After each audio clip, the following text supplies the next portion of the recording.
तर होळी पौर्णिमेच्या तुम्हा सर्वांना खूप खूप शुभेच्छा. तर होळीचा सण म्हणजे अगदी पुरणपोळीचा बेत. तर मी इथे पहिल्यांदा छान अशा पुरणपोळ्या बनवून घेतल्या, त्यानंतर फोटोशूट केले, त्यानंतर छान असा मेकअप वगैरे केला. फोटोशूट करण्यासाठी छान असे फोटो काढून घेतले आणि त्यानंतर आपण पोळ्यांचं जेवण बनवायला सुरुवात केली. तर इथे आई आली होती गावावरून, तर तिला पण मी छान असं सजवलं, मेकअप केला, त्यानंतर फोटोशूट केले, त्यानंतर खाली होळीला गेलो. होळीच्या इथे पण छान असे शूट केले, गणपतीला नैवेद्य, त्यानंतर इथे होळीचे शूट केलं, त्यानंतर पुरणपोळ्याचा नैवेद्य म्हणजे पुरणपोळ्या छान अशा बनवून घेतल्या तुपामध्ये. छान असं तूप घालून पुरणपोळ्या बनवल्या, आईनेच पोळ्या लाटल्या. तर छान अशा पुरणपोळीचा बेत आपल्या इथे तयार झाला होता. त्यानंतर नैवेद्य सगळं देवांना दाखवून घेतला, होळीला नैवेद्य दाखवला, गणपती बाप्पाला नैवेद्य दाखवला.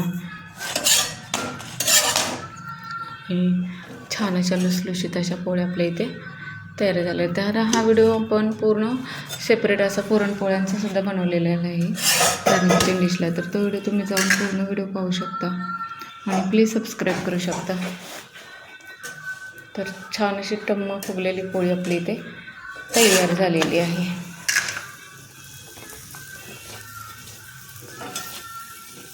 अगदी टमकीसारखी फुगलेली आहे बघा.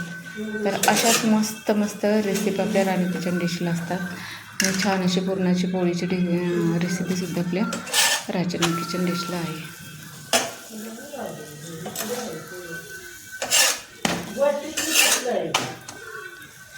तर इथे आपला छान असा नैवेद्य झाला. त्यानंतर आज काय आहे? आम्ही ते होळी शूट केले.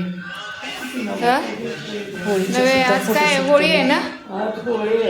त्यानंतर छान असं जेवण करून घेतलं.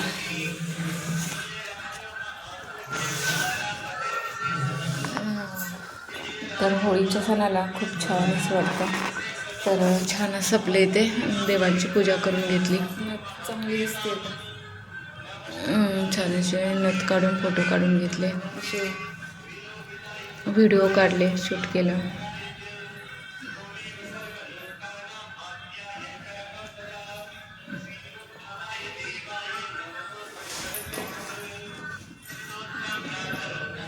तर इथे आपलं सर्व व्हिडिओ शूट करून झालं.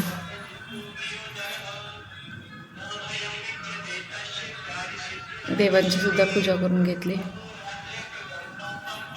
कशी दिसते?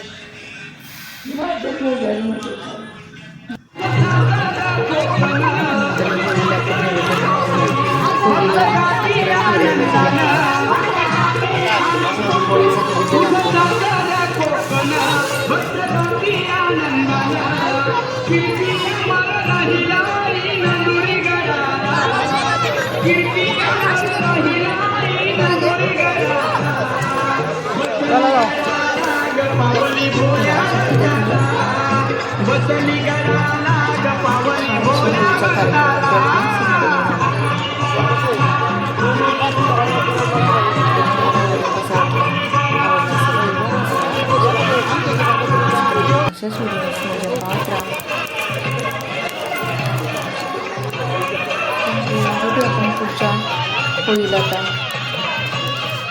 तोपर्यंत पुरणपोळी खाऊन घ्या, मस्त खा, स्वस्त राहा, आनंदी राहा.